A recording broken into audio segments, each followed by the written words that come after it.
अब हम स्टार्ट करने जा रहे हैं एसएचएम चैप्टर के अंदर बहुत ही इंपॉर्टेंट टॉपिक है। जैसे आपने स्प्रिंग पढ़ा है वैसे ही सिंपल पेंडुलम, बहुत सारे केस बनेंगे इसके और इसके ऊपर बहुत सारे क्वेश्चन बोर्ड प्लस कंपटीशन में आते हैं। तो सिंपल पेंडुलम, ये देखिए हमारे पास एक बना हुआ है, इसके अंदर इसकी लेंथ मान लो है, इसे बड़ा बना देता हूं, और ये इसकी रेडियस एल प्लस आर, इसको बोलते हैं effective length. Effective length, length of the thread plus radius of the bob, इन दोनों का सम कहलाता है। तो इसके टाइम पीरियड का फार्मूला ये होता है। तो इसमें L length of the thread नहीं, ये समझ लो पहले इफेक्टिव लेंथ। अब ये कहां से आया है, तो अगर हम इसका प्रूफ देखें, छोटा सा प्रूफ है, मैंने इसको स्विंग करा के यहां ले आया हूं, ठीक है। तो बताइए ये बॉब है, इसका नीचे क्या काम कर रहा होगा, वेट। ये एंगल स्मॉल होना चाहिए। अगर बड़ा एंगल हो गया, ये 15 डिग्री से ज्यादा हो गया, तो उसका फार्मूला बदल जाता है। तो एंगल जो है स्मॉल होना चाहिए। तो बताइए यहां से यहां तक ये डिस्प्लेस हो गया, ये वाई लिमिट, ये है एल। मतलब जो ऐसे करके पेंडुलम था उसको मैंने ऐसे कर दिया, तो ये एल है, तो ये भी तो एल होगा, वाई डिस्प्लेस हो गया है। तो बताइए ये थीटा एंगल है, तो बताओ इसका कंपोनेंट यहां पर क्या है, एंगल के सम, और इधर क्या आ जाए। तो देखिए आप पेंडुलम को इधर ले जा रहे हो, तो पीछे एक रिस्टोरिंग फोर्स काम कर रहा है अपोजिट डायरेक्शन में। Minus means opposite direction. आप जिधर जाएंगे मीन पोजीशन की तरफ फोर्स लगता है, यही तो एसएचएम की प्रॉपर्टी। अब आपको क्या करना है, फोर्स आप जानते ही क्या होता है ना, फोर्स होता है मास इनटू ऐसी डायरेक्शन। अब साइन थीटा बहुत स्मॉल है एंगल, तो साइन थीटा को हम क्या मान लेते हैं, थीटा, क्योंकि एंगल स्मॉल है, लगभग 15 डिग्री के आसपास, है ना। तो थीटा क्या होता है बताइए, एंगल, एंगल होता है आर्क अपॉन रेडियस। तो इसकी जगह वाई ओवर एल, आर्क हो गया, रेडियस ये हो गया, ठीक है, एम कट गया। एसिलरेशन एसएचएम अगर ये कर रहा है, एसिलरेशन ये होता है, ये तो प्रूव कर चुकी हैं। तो यहां से आप ओमेगा की वैल्यू निकालनी, क्या आ जाएगी, अंडर रूट जी अपॉन, और टाइम पीरियड होता है 2 पाई बाई ओमेगा। तो बताइए ये प्रूव हो गया नहीं हो गया, यही तो लिखा था पहले। तो ये 3-4 लाइन का प्रूव है इसका, कि कोई भी पेंडुलम अगर स्विंग कर रहा है ना, तो उसका टाइम पीरियड का फार्मूला ये है, अगर एंगल स्मॉल है। मान लो एंगल बढ़ गया, 15 डिग्री से ज्यादा हो गया, तो इसमें एक अमेंडमेंट हो जाता है, यहां लिख देता हूं, इफ एंगल इज क्या हो जाए, ग्रेटर देन 15, तो यही फार्मूला आपको ये दिखाई देता। इसको डायरेक्ट याद रखना। मान लो थीटा थीटा 1 कर दिया, तो ये फार्मूला आप याद रखिए, जब एंगल बहुत बड़ा होता है तब ये फार्मूला लगाया जाता है। थीटा 1 क्या है, जब एंगल इससे बड़ा हो जाए, मान लो 50 डिग्री हो जाए, तो यहाँ 50 डिग्री है ना, उसको रेडियन में लिख देंगे पाई के टर्म्स में। तो जब एंगल स्मॉल हो तो फार्मूला ये वाला प्रूफ करके आगे, और एंगल इससे ग्रेटर हो, है ना, थीटा 1 जो है इससे ग्रेटर है, तब फार्मूला ये लगाया जाए, लिखने।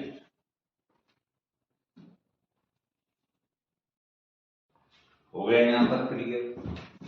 अब इसके केस देखिएगा, जो फार्मूला आपने अभी अभी निकाला है, बताओ कहीं वहां मास आ रहा, नहीं आ रहा भाई। फार्मूला है 2 pi under root L upon G।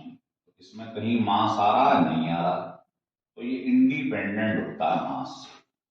और T का L से क्या रिलेशन है? तो दोनों तरफ स्क्वायर कर देंगे। तो आपने सुना है जब एक पर स्क्वायर हो एक पर पावर 1 हो तो कैसा ग्राफ आता है? पैराबोला। जिस पर स्क्वायर है उसकी तरफ से पैराबोला चला जाए, है ना। अगर आप शुरू में देखो इसकी लेंथ L है तो टाइम पीरियड इसका T। अगर मैं इसको 4 टाइम्स कर दूं लेंथ को, 4 का रूट 2 निकल आए। तो अगर मैं इसकी लेंथ 4 टाइम्स कर दूं तो टाइम पीरियड जो होगा वो डबल हो जाएगा। यहां से मालूम पड़ा रहा भाई T1/T2 क्या रिलेशन है? ये L1/L2 ये लगा। इस पर परसेंटेज के भी क्वेश्चन बन जाएंगे कि इफ T जो है इंक्रीजेस 20% देन इंक्रीमेंट या परसेंटेज इंक्रीज निकालना है। Percentage increase in length. बताओ लेंथ में कितना इंक्रीमेंट हो जाएगा अगर टाइम पीरियड 20% इंक्रीज हो, है ना। तो आप इसको सॉल्व कर लीजिए इसी में रख के कि पहले टाइम T था, अब उसका 20% बढ़ गया है। तो 1 था तो 1.2T हो जाएगा। ठीक है। यहां से लेंथ पूछ रहा है, मान लो पहले L थी, L2 निकल गया, ये कट गया तो आपके पास जो L2 निकल आएगा इसका स्क्वायर कर दो, ये आ जाएगा। और परसेंटेज इंक्रीज का फार्मूला कैसे निकालते हैं? Final minus initial. किसी का भी परसेंटेज इंक्रीज निकालना ऐसे निकाल। तो लेंथ फाइनल कितनी, इसको सॉल्व कर लीजिए। तो 44% इंक्रीमेंट हो जाएगा किसमें? लेंथ में। तो इस टाइप के क्वेश्चन भी पेपर में आ जाते हैं। ठीक है। और केस देखिए, जितने ज्यादा केस देख लोगे उतनी मास्टरी हो जाएगी। अब आता है साहब सेकंड पेंडुलम क्या होता है। तो सेकंड पेंडुलम जो है वो होता है जिसका टाइम पीरियड 2 सेकंड। छोटी सी डेफिनेशन, तो आपने पढ़ा है फार्मूला ये होता है T की जगह रख दो 2, है ना। G की जगह G लिखा रहने दो, ये कैंसिल हो जाएगा। तो यहां से L की वैल्यू निकाल लो, कितनी आ जाएगी सोचिए? G/π²। अगर मैं अर्थ की बात कर लूं तो वहां पर G कितना होता है? लगभग 10।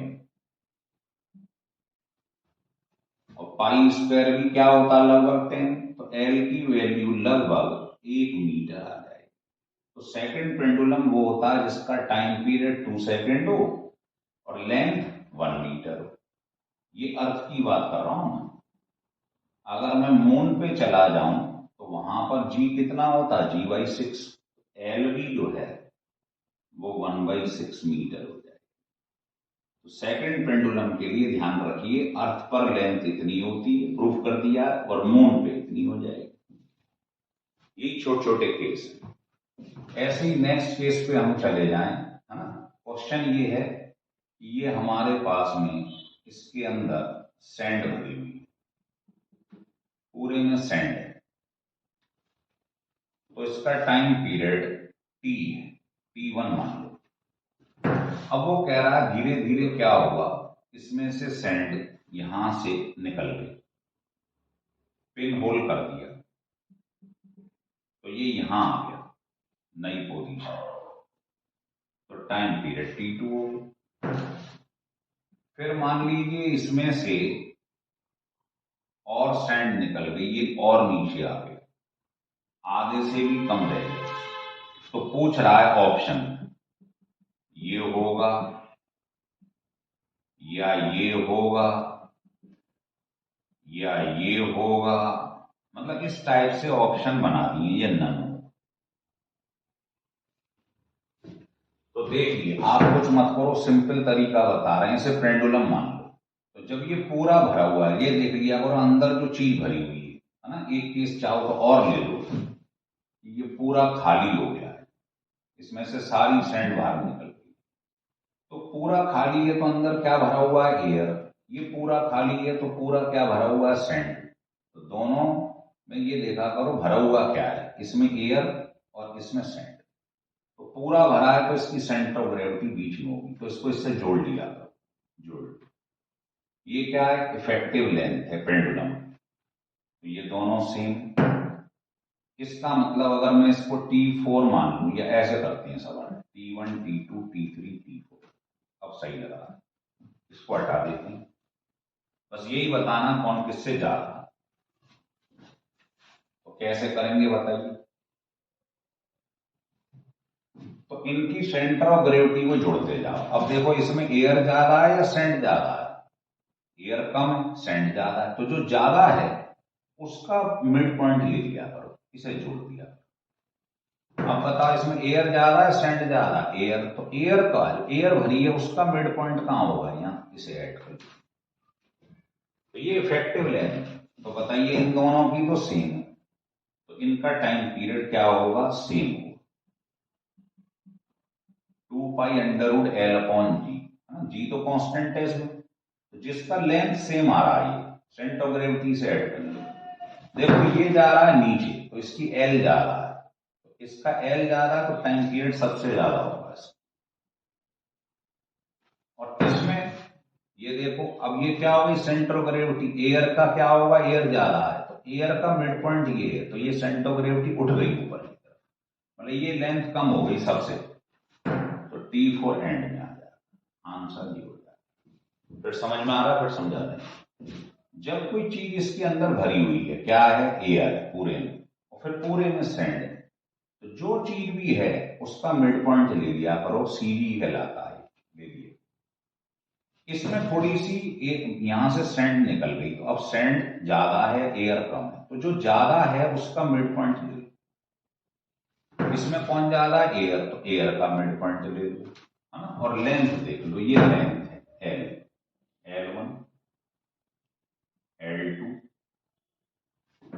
L3 और L। अब आप बस लेंथ देख लो भाई, टाइम पीरियड का फार्मूला पेंडुलम के लिए ये होता है, लेंथ ज्यादा टी ज्यादा, तो सबसे ज्यादा लेंथ किसकी है, इसकी, तो ये सबसे ज्यादा हो गया। इन दोनों की सेम है, इक्वल हो गया। इसकी सबसे कम है तो सबसे कम टाइम पीरियड हो गया। हो रहा है क्लियर। तो इस टाइप के क्वेश्चन भी बनते हैं इसके ऊपर, और देखिए बहुत क्वेश्चन बनेंगे इसके ऊपर, बहुत इंपॉर्टेंट टॉपिक है ये। सिंपल पेंडुलम का केस हम आपको बता रहे थे, उसी को आगे बढ़ा रहे हैं, है ना। तो आपको नेक्स्ट केस ये बताते हैं कि यहां पर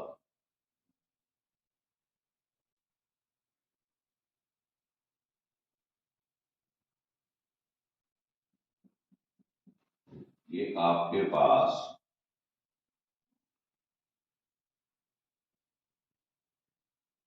झूला है ना, और एक बच्चा जो है इस पे स्विंग कर रहा है, झूल रहा है। तो अगर वो यहां पर इस स्थिति में है मान लीजिए, है ना, और उसके बाद में नेक्स्ट पोजीशन में वो क्या करता है, इस झूले के ऊपर खड़ा हो जाता है।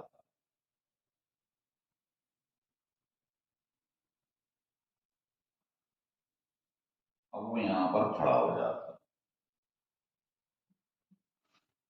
तो आपको ये देखना है, ये मान के चल लो ये पॉइंट ऑफ सस्पेंशन है, इसकी सीडी कहां पर है, सेंटर ऑफ ग्रेविटी, इसको मिला दो।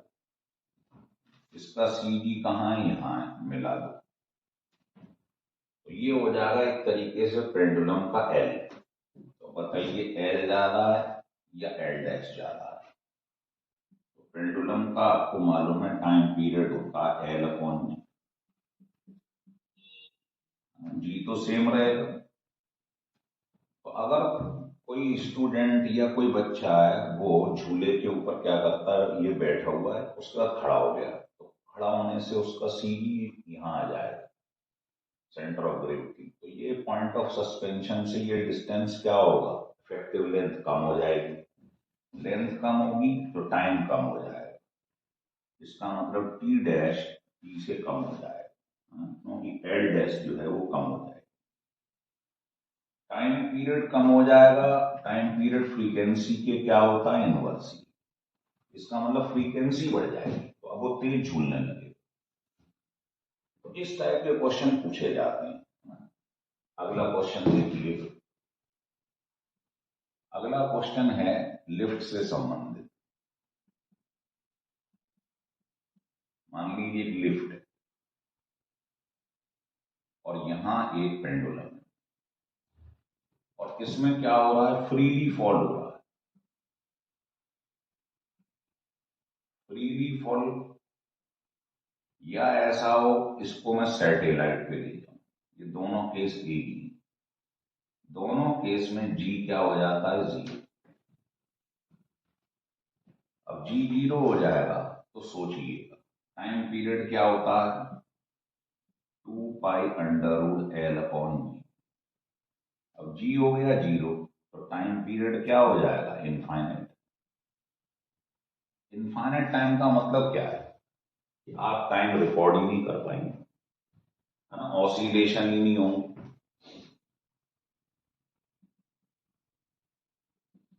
Oscillation not occur.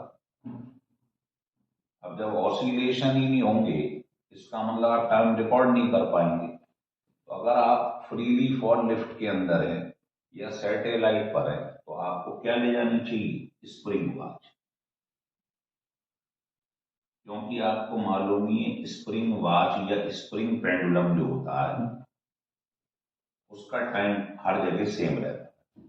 स्प्रिंग वाले केस में बताया। तो ये हमने समझा कि अगर लिफ्ट के अंदर पेंडुलम है और वो फ्रीली फॉल है, या सैटेलाइट पर ले गए हम इस लिफ्ट को, है ना, या पेंडुलम को, तो वहां जी होता है जीरो। सारे केस समझ लीजिएगा लिखने में।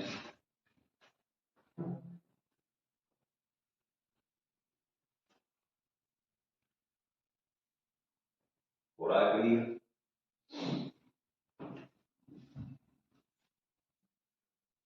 तो इसी लिफ्ट में ऐसा करते हैं, नेक्स्ट केस लेते हैं। जो लिफ्ट है ये पेंडुलम, और लिफ्ट जो है वो नीचे जा रही है ना।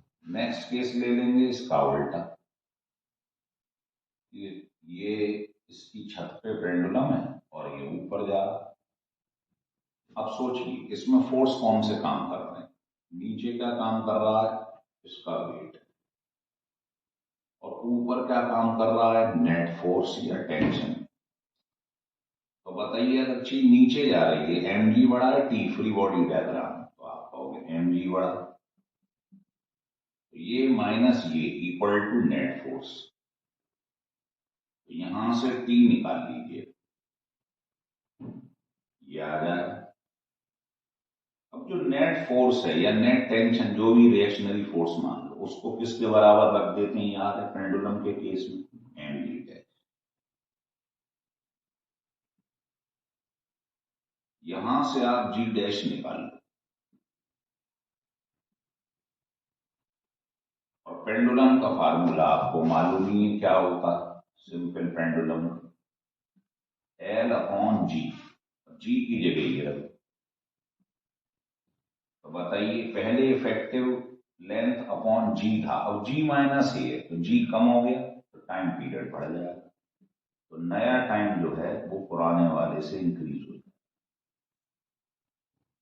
इसका मतलब फ्रीक्वेंसी जो है वो कम हो जाएगी। इसका मतलब जो पेंडुलम है वो धीरे धीरे स्विंग करेगा। इसी का जस्ट रिवर्स देखिए, नीचे क्या है, एम जी, ऊपर क्या है, टेंशन। तो चीज अगर लिफ्ट ऊपर जा रही है इसका मतलब क्या है, टी बड़ा है एम से। कोई ज्यादा दिमाग नहीं लगाना है इसमें, उधर ले जाइए तो ये हो जाएगा जी प्लस, है ना।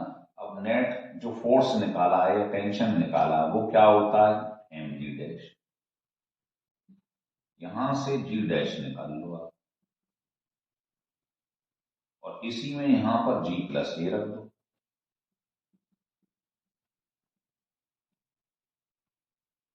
तो इसका मतलब जी इंक्रीज होगा तो टी क्या हो जाएगा, कम हो जाएगा,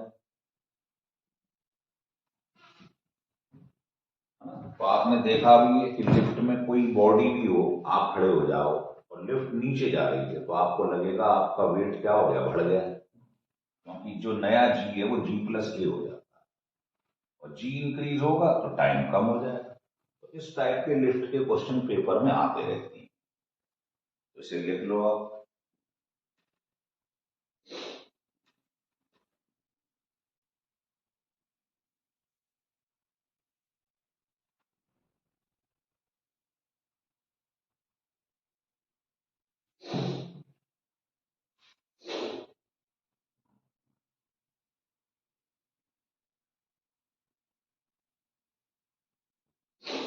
हटा दो, चलो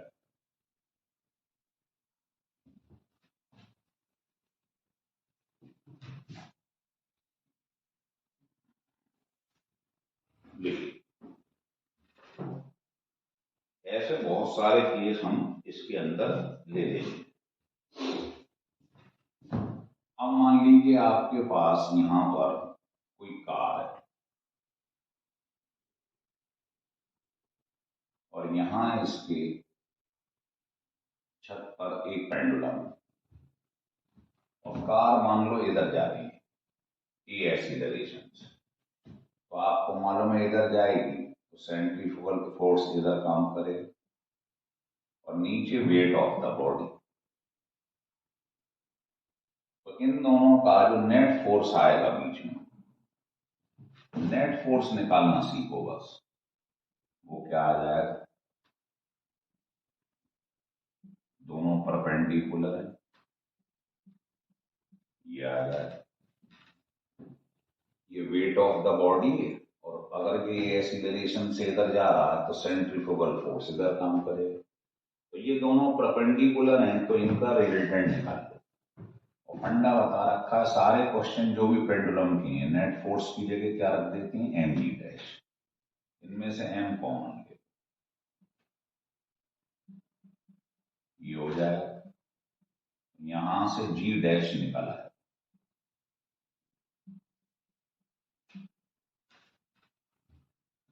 टाइम पीरियड आप निकालना जानते ही हैं, 2 pi under root L upon जी।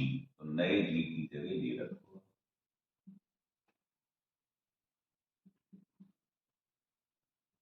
ये हो जाए।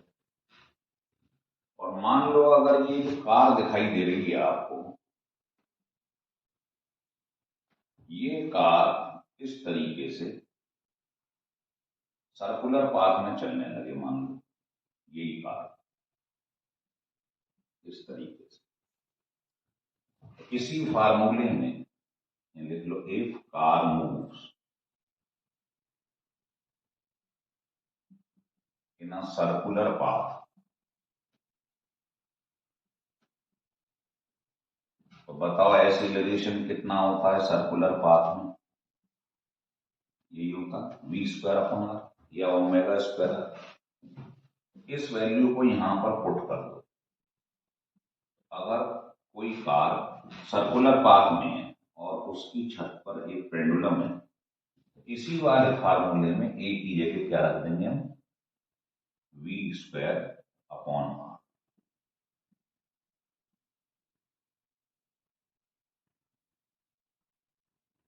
तो बस ए की जगह हमने ये पुट कर दिया सर्कुलर पाथ। हो रहा है क्लियर, लिखते जाएं।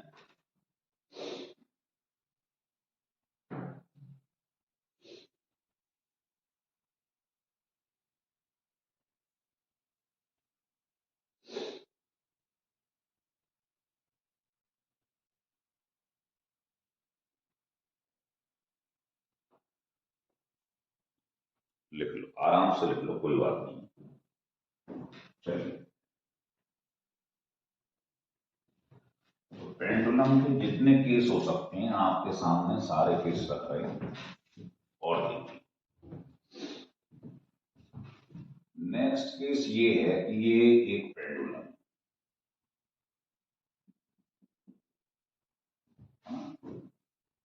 इसका नीचे क्या काम करेगा, वेट। और मैंने इसको किसी फ्लूइड में डाल दी या किसी लिक्विड में डाल दी, तो बताइए नेट फोर्स कैसे निकालेंगे। ऊपर क्या लग रहा है, टेंशन, मतलब नेट फोर्स। जैसे ही इसको मैं किसी लिक्विड में डालूंगा, ऊपर आप थ्रस्ट काम करेगा, है ना। तो नेट फोर्स क्या काम कर रहा है,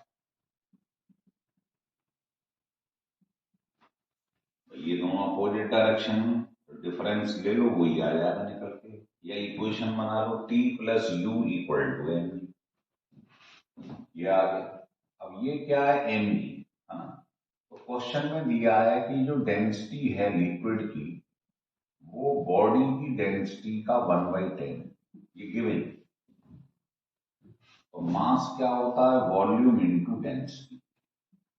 अब थ्रस्ट भी क्या होता है, वीडी की, लेकिन ये लिक्विड वाला होता है, ये बॉडी का। तो यहां से आप V और G कॉमन ले लो, ये आ जाए।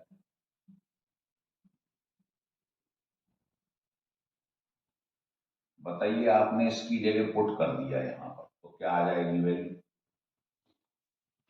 है ना। बॉडी माइनस लिक्विड, ये इसका 1/10 है, तो ये आ जाएगा 9/10। ठीक है, ये आ गया निकलकर नेट फोर्स, जिसे टी बोल रहे हैं आप, है ना। इसको बाद में क्या कर देते हैं, मैंने बताया आपको, नेट फोर्स को एम जी डैश कर दो, है ना। तो इसमें बताओ मास क्या है, वॉल्यूम इनटू डेंसिटी। ये दोनों कैंसिल हो गए, अच्छा, V कैंसिल हो गए,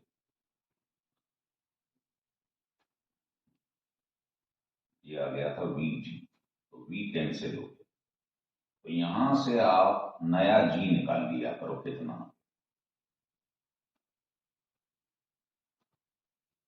और ये डेंसिटी किसकी है इसके अंदर, ये डेंसिटी किसकी, बॉडी की।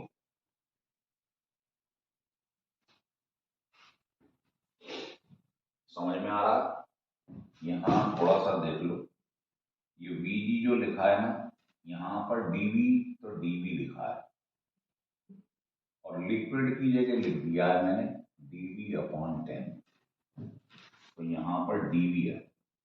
समझ में आ गई बात, इसीलिए यहां कट नहीं रहा था, अब कट जाएगा। तो ये नया जी आ गया, फिर समझ लो, एक बॉडी है, उसको लिक्विड में डाल दिया गया, नीचे क्या लग रहा है, वेट ऑफ द बॉडी, ऊपर क्या लगेगा, लिक्विड की वजह से अपथ्रस्ट। तो नेट फोर्स जो टी है, जिस पे लग रहा है, या रिएक्शनरी फोर्स है, वो क्या हो जाएगा, इक्वेशन लगा दीजिए। अगर इसको इक्विलिब्रियम मान लें, तो क्या होगा, ये प्लस ये इक्वल टू ये। तो इससे नेट फोर्स या टी निकाल लो आप। मास क्या होता है, वॉल्यूम इनटू डेंसिटी, ये बॉडी का है। अब थ्रस्ट किसकी वजह से लगता है, लिक्विड की वजह से, तो यहाँ डेंसिटी लिक्विड की आ जाए। इनको सॉल्व कर लो, ये कंडीशन गिवन है, ये आ जाएगा। तो नया टाइम पीरियड क्या होगा बताइए, पेंडुलम का फार्मूला होता है L/G, चेंज होता है, ये आंसर। ठीक है, ये बहुत इंपॉर्टेंट केस है, ध्यान रखना।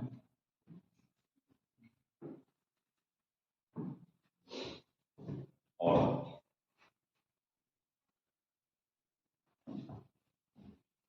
ऐसे बहुत सारे केस पेंडुलम के बनते हैं। देखो, आपको मैं इसको थोड़ा सा इलेक्ट्रिकल लेके चलता हूँ। नेक्स्ट केस, ये आपके पास एक पेंडुलम, यहाँ एक प्लेट है, इसके ऊपर पॉजिटिव चार्ज है बॉब के ऊपर, और यहां पर नेगेटिव चार्ज, प्लेट।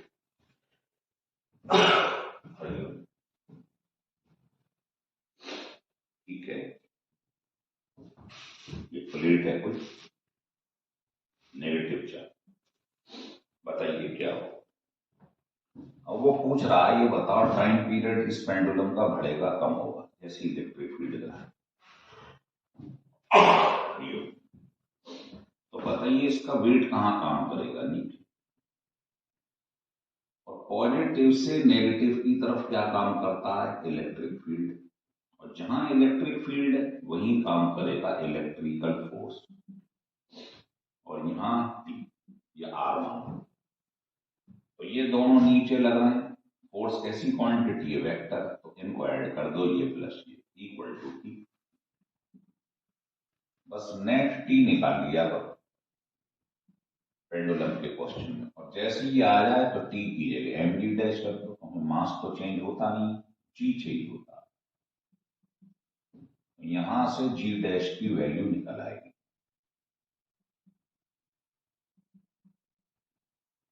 और जैसे ही जी निकल आए, टाइम पीरियड का फार्मूला आप सब जानते हैं, पेंडुलम का एल अपॉन जी।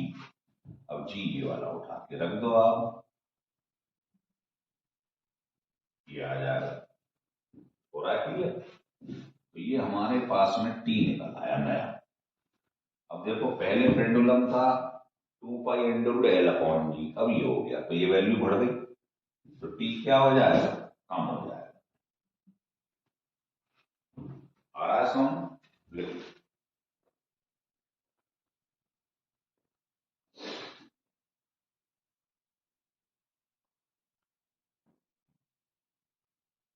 चलिए, इस क्वेश्चन की बजाय वो ये भी दे सकता था कि यहां दो प्लेट्स, पॉजिटिव नेगेटिव, और यहां पेंडुलम में एक ही बात है। तो वही पॉजिटिव से नेगेटिव की तरफ क्या काम करता, इलेक्ट्रिक फील्ड। नीचे क्या है, वेट ऑफ द बॉडी, और नीचे क्या काम करेगा, ऊपर क्या है, टी। तो सेम केस है ये वाला, है ना। तो चाहे प्लेट्स पे लगा ले, चाहे इसके ऊपर चार्ज दे। नेक्स्ट केस देखिए, इसको हटा देना। जितने ज्यादा केस देख लोगे उतनी मास्टरी हो जाएगी आप। मान लीजिए ये प्लेट्स ऐसे हो जाए, पॉजिटिव नेगेटिव, और ये पेंडुलम। पॉजिटिव से नेगेटिव की तरफ क्या काम करता है, इलेक्ट्रिक फील्ड। और जहां इलेक्ट्रिकल फील्ड है वहीं पे क्या काम करेगा, इलेक्ट्रिकल फोर्स। नीचे क्या है, वेट ऑफ द बॉब या बॉडी। अब ये दोनों परपेंडिकुलर हैं, तो इनका रिजल्टेंट निकाल लिया, नेट फोर्स क्या आ जाएगा, इसका स्क्वायर, ये आ गया। और बताया आपको नेट फोर्स की जगह क्या रख देती है, एम जी डैश।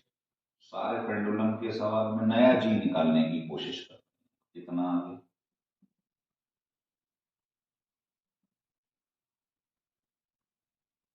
ये आ जाए।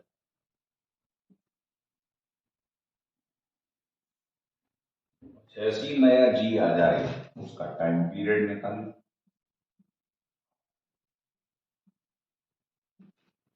ये वाली वैल्यू जी की उठा के वहां पुट कर दो, तो नया जी जो है वो ये आता है। क्या आया नया जी, क्यू ई अपॉन एम का स्क्वायर प्लस जी स्क्वायर ना, इसका क्या है, रूट। तो ये लगा। तो ये इलेक्ट्रिकल प्रॉपर्टी वाले क्वेश्चन है जो आप देख रहे हैं।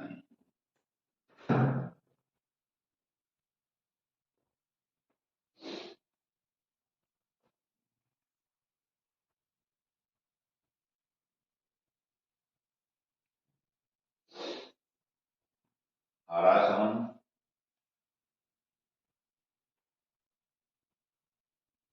देखिए।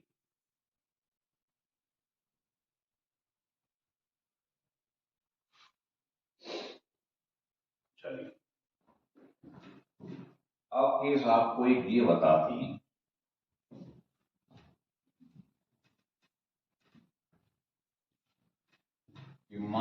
लीजिए इसके अंदर ये आपके पास एक पेंडुलम, और इस पेंडुलम को लेके आप माउंटेन पे चले जाओ, माइन में चले जाओ।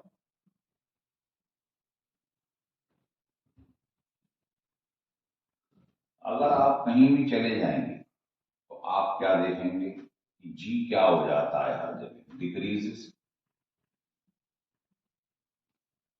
और टाइम पीरियड होता है 2π√L/G। अब जी डिक्रीज होगा तो नया टाइम क्या होगा, इंक्रीजेस। आ रहा है समझ में? तो आपने ये पढ़ा है कि ऊपर जाओ अर्थ सरफेस से या नीचे जाओ तो जी की वैल्यू क्या हो जाती है, कम हो जाती है ना, ग्रेविटेशन वाले चैप्टर में। तो जी कम होगा, इसका मतलब टाइम पीरियड बढ़ जाएगा। ठीक है, तो लिखिए, यहाँ लिख दूं, अगर मैं 1 किलोमीटर अर्थ सरफेस से ऊपर चला जाऊं मान, तो कितना फर्क पड़ जाता है, इतने सेकंड पर डे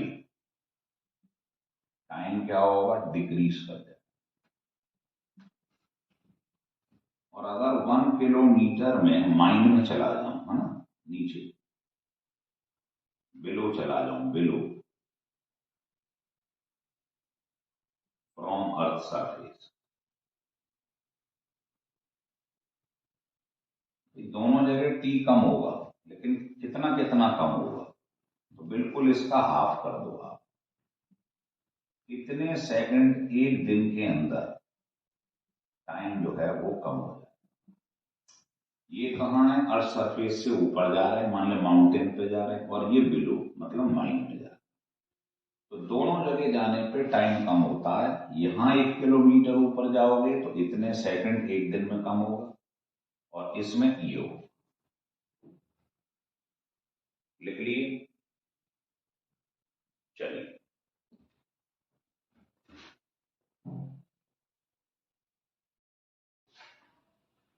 मान लीजिए इसके अंदर ये बड़ा इंपॉर्टेंट केस है जो बताने जा रहे हैं। लिखो, if a pendulum is too long, बहुत बड़ा पेंडुलम हो जाए तो टाइम पीरियड का फार्मूला होता है 2π√R/G। एल की जगह क्या आ गया, आर, रेडियस ऑफ अर्थ, ये फार्मूला है, यहां लिख लो RE। इसमें दो केस हैं। इसमें पहला केस ये है कि अगर मान लो ये जो लेंथ है इसकी पेंडुलम ये रेडियस ऑफ अर्थ के बराबर हो जाए, तो यहां पर एल की जगह आप RE पुट कर दो, तो बताइए क्या आ रहा है। ये फार्मूला कुछ ऐसा दिखाई दे, है ना, तो ये हो जाएगा कितना, समझ गए, ये 1 हो जाएगा, 1 + 1 2, तो यही फार्मूला ये दिखाई दे। और रेडियस ऑफ अर्थ सब जानते हैं कितना होता है, 6400 किलोमीटर। इस वैल्यू को अगर पुट कर दिया जाए तो नया टाइम पीरियड जो है वो कितना निकल आएगा, लिख लीजिए 1 आवर्स या 60 मिनट। तो ये वैल्यू हमें याद रखनी है कि अगर लेंथ ऑफ द पेंडुलम जो है, लेंथ ऑफ द पेंडुलम जो है ये किसके बराबर हो जाए, रेडियस ऑफ अर्थ। तो जो बहुत लंबे पेंडुलम होते हैं उसके लिए ये फार्मूला होता है। और मान लो अगर ये इनफाइनाइट हो जाए, इससे ज्यादा तो नहीं हो सकता, तो यहां पर इनफाइनाइट पुट कर दो, तो समथिंग अपॉन इनफाइनाइट क्या होता है, 0। तो ये जो फार्मूला है ये आ जाएगा। और इसको सॉल्व कर करोगे आप तो ये आ जाएगा 84.6 मिनट। ये 60 मिनट था, ये आ जाएगा। और ये मैक्सिमम है, इससे ज्यादा तो हो नहीं सकता भाई, लेंथ इससे ज्यादा होगी नहीं। और लेंथ क्या है, टाइम के डायरेक्टली प्रोपोर्शनल। तो ये मैक्सिमम टाइम होता है जब इसकी कितनी लेंथ होती है, इनफाइनाइट। तो उस समय टाइम पीरियड ये निकल कर आता है, कई बार पूछा गया है। तो ये दो केस हैं। अगर रेडियस ऑफ अर्थ के बराबर हो जाए, इस फार्मूले में रख दो, तो ये फार्मूला जो लॉन्ग पेंडुलम है उसके लिए लगा है। समझ में आ गए दोनों केस? ले,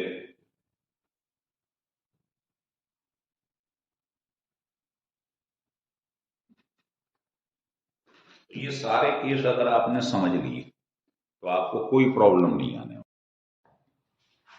हो गया केस क्लियर? अब मैं आपको एक क्वेश्चन बताता हूं जेई का, वो देखिए। जेई का क्वेश्चन है 2005 में आया हुआ।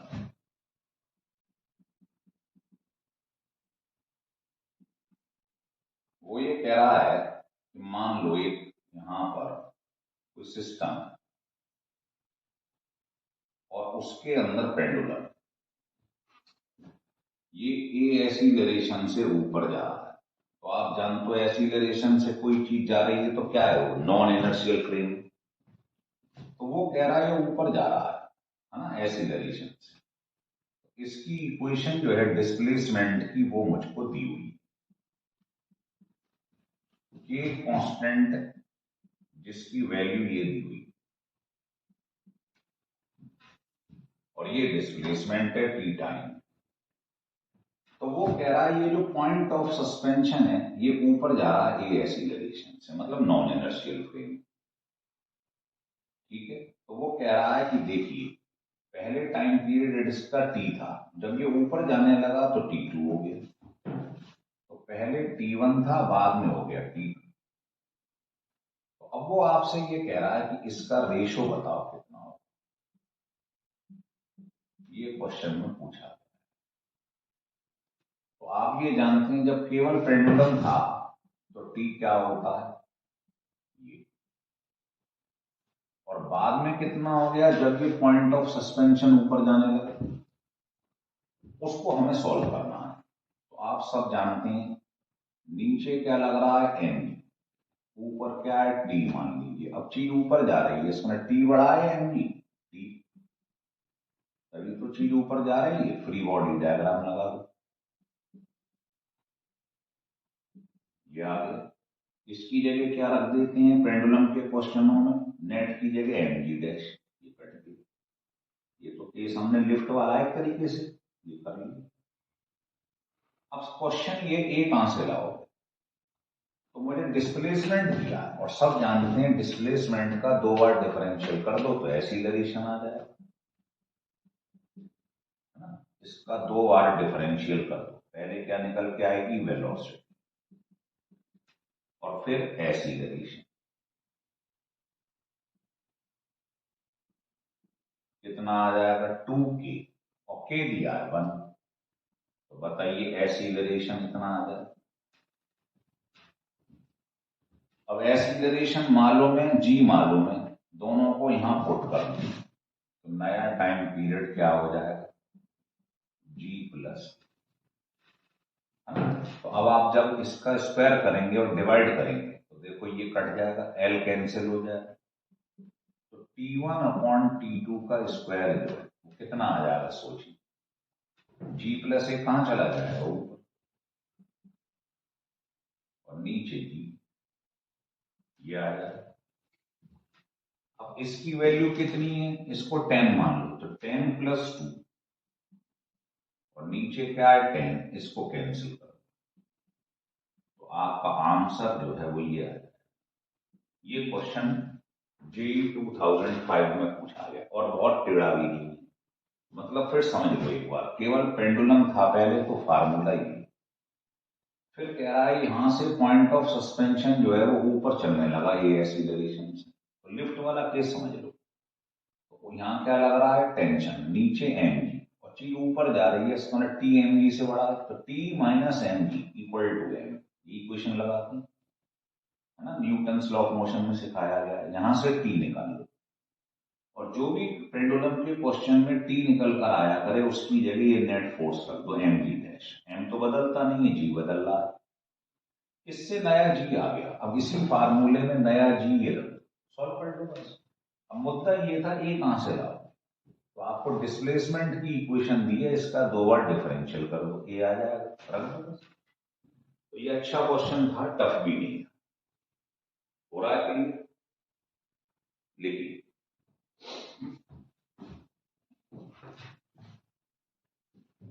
अब हेडिंग डालो। अब देखिए कोनिकल पेंडुलम, इसके अंदर क्या होता है एसएचएम के चैप्टर में। जैसे ये हमारे पास एक पेंडुलम है और वो उसको हम ऐसे घुमा रहे हैं, ये कोनिकल पेंडुलम कहलाता है। इसको मिला दीजिएगा इससे, ये नई स्टेज है। तो बताइए यहां क्या काम कर रहा होगा पॉइंट ऑफ सस्पेंशन से, टेंशन। ये एंगल थीटा है, तो बताइए इसका कंपोनेंट क्या हो जाएगा, ये पी कॉस थीटा और इधर पी साइन थीटा। नीचे क्या होगा, वेट ऑफ द बॉडी। अब ये बॉडी क्यों रिवॉल्व कर रही है, इसका मतलब किसकी वजह से कर रही है, आप जानते हैं, सेंट्रीपिटल फोर्स, है ना। तो इसके अपोजिट डायरेक्शन में क्या करेगा, सेंट्रीफ्यूगल फोर्स। तो इक्विलिब्रियम स्टेज में, एट इक्विलिब्रियम स्टेज क्या होता है याद करिए, वर्टिकल फोर्स को इक्वेट कर दो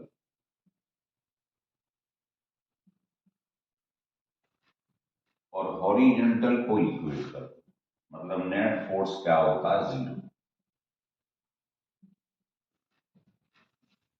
ये नेट फोर्स क्या हो जाएगा, अगर इसके बराबर है जीरो, अगर ये इसके इक्वल हो गया तो नेट फोर्स क्या है, जीरो। दो इक्वेशन बन गई, बस ये सीख लीजिएगा आप, इनको कर दीजिए डिवाइड, ये कैंसिल हो जाएगा, एम कैंसिल हो जाएगा, तो यहां से आ जाएगा कॉस थीटा अपॉन साइन, और इधर क्या बचेगा, जी अपॉन, क्योंकि हमारा टारगेट है ओमेगा निकालना। देखिए ये ट्रेंगल है, ये क्या है, जो रेडियस ऑफ द सर्किल है आर, ये क्या है, लेंथ ऑफ द थ्रेड।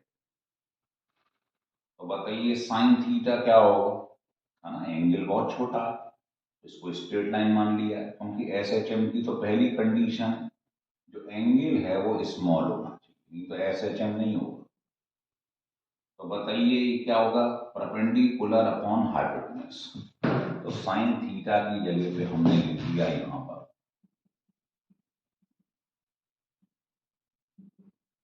यहां से आप आर की वैल्यू निकालें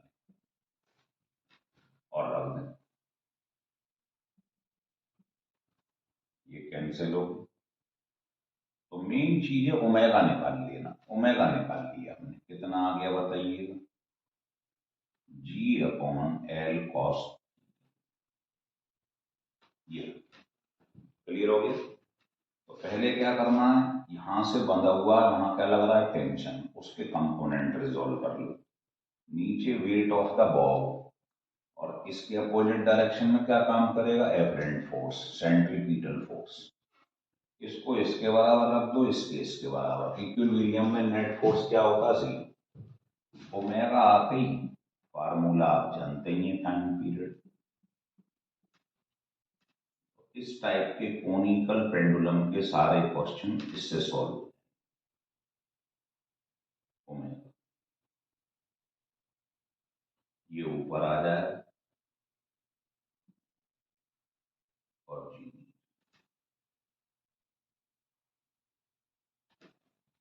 इससे लिखते हैं। और एक केस है जो बिल्कुल इससे रिजेंबल करता है, देखिए फिर बताता हूं आपको।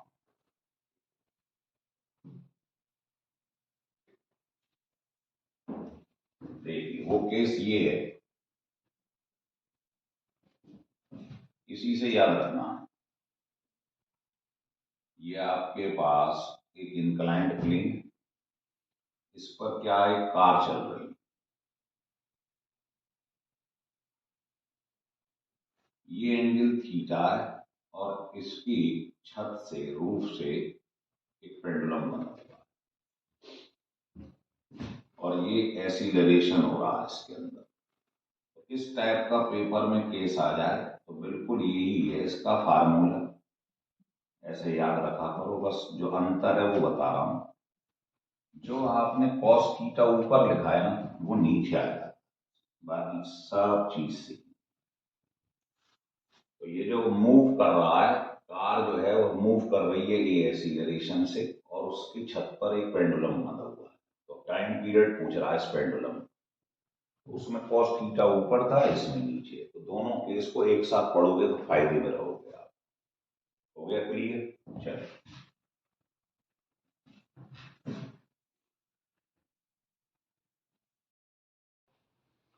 देखिए, फिजिकल पेंडुलम के बारे में अब हम जानते हैं क्या होता है। जैसे आपसे कोई सॉलिड बॉडी ले ली गई, मान लो आपने कोई इस टाइप की चीज ले ली, या आपने मान लीजिए एक रॉड ले ली,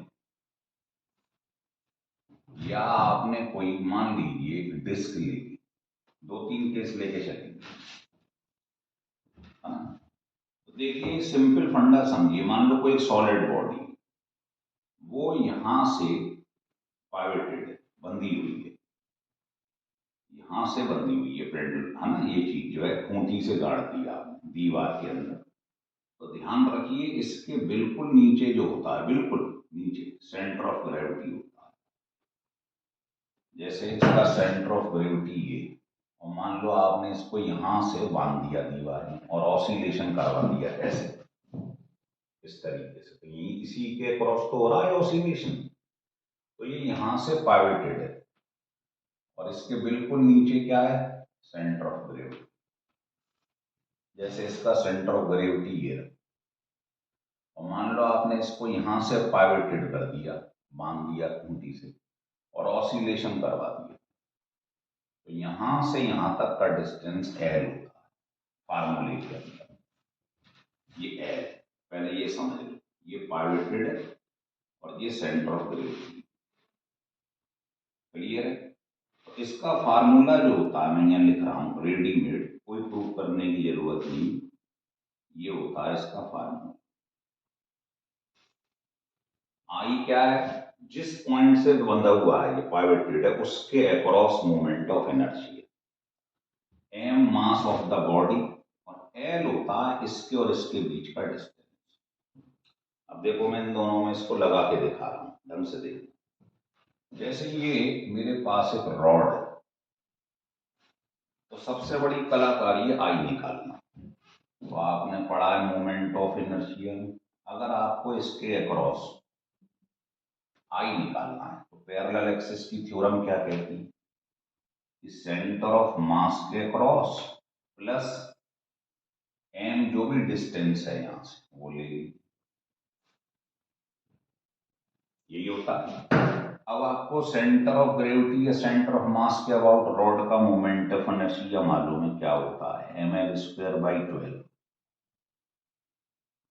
और ये क्या हो गया, प्लस यहां पर देख लो, अगर मैं इस रॉड की पूरी लेंथ मान लो एल मान, तो यहां पर आपने एल रख, तो बताइए ये क्या हो जाएगा, ये हो जाएगा L/2। हो रहा है क्लियर? इसको सॉल्व कर लो तो ये आ जाएगा। तो सबसे पहला काम है, जहां से पाइवेटेड है, बंधा हुआ है, उसके अक्रॉस, आपको इसके तो मालूम है क्रॉस ये होता है सेंटर ऑफ मास के अबाउट, पर इसके अक्रॉस जहां से बंधा हुआ है उसके अक्रॉस मोमेंट ऑफ इनर्शिया यहां रखा जाता है, इसको पी, ये निकल आया। अच्छा अब एल क्या है, एल मैंने बता ही दिया है आपको, एल होता है जहां से बंद हुआ वहां से सी तक का मास, एल की जगह पे ये रख। अब इसको और इसको यहां पुट कर दो, आंसर आ गया। तो बताइए आंसर क्या आ जाएगा, सॉल्विंग करनी है आप, ये हो जाएगा ml²/4 3 और नीचे mgl। एल की वैल्यू क्या है? L/2।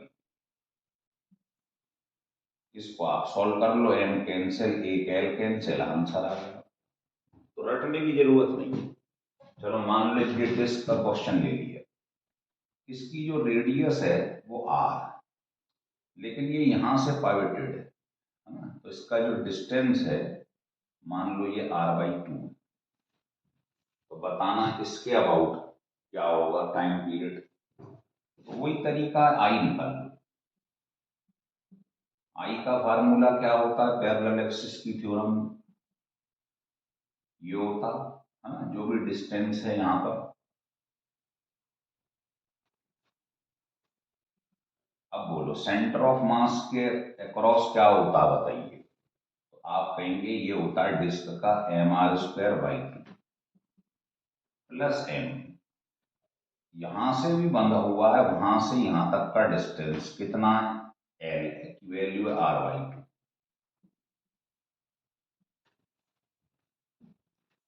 क्लियर हो रहा? तो ये l क्या होता है ये देख लो पहले, p से g तक का डिस्टेंस ये होता है स्मॉल l, ये गिवन है पेपर में। तो इससे आपके पास जहां से पाइवटेड है वो मोमेंट ऑफ इनर्शिया निकल आएगा। ठीक, अब इस फार्मूले में पुट कर दो, आ जाइए। T = 2π√i, आई की जगह पे वैल्यू रखी देंगे हम ये वाली, अपॉन mg। अब स्मॉल l क्या है इसमें, ये दिया हुआ गिवन है r/2। बस इसको सॉल्व कर लीजिए, आंसर। तो बहुत आसान है, कुछ नहीं है, ये फार्मूला होता है। क्लियर है? लेकिन बिल्कुल इसी से और चीज रिजेंबल करती है, वो भी बताता हूं आपको। वो है टॉर्जनल पेंडुलम।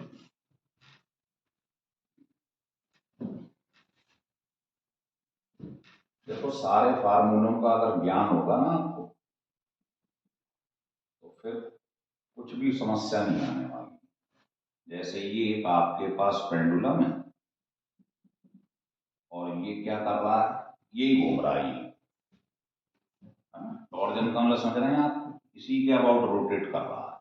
तो इसका फार्मूला होता है I/c। लिख लो टॉर्जनल पेंडुलम का c इसमें क्या है, इसका फार्मूला ये, l तो हमें मालूम ही, r इसकी रेडियस, ये कहलाता है टॉर्जनल रिजिडिटी, और ईटा कहलाता है कोफिशिएंट ऑफ रिजिडनेस।